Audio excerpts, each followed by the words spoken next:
আপার lips threading related তোমাদের অনেকেরই common doubt থাকে যে একবার যদি আপার লিপস করো তো বারবার করতে হয় আর আরও বেশি হেয়ার গ্রোথ হতে শুরু করে, এটাই কিন্তু তোমরা অনেকে ভাবো।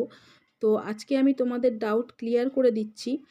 ফেসের মতোই যদি হালকা পাতলা লোমের গ্রোথ থাকে তো সেক্ষেত্রে থ্রেডিং না করাটাই ভালো। আর যদি করাও তো চান্সেস কিছুটা হলেও থাকে গ্রোথ বাড়ার। বাট যদি ফেসের থেকেও বেশি হেয়ার গ্রোথ থাকে তো তোমাদের থ্রেডিং বা ভ্যাক্সিং করতে পারো।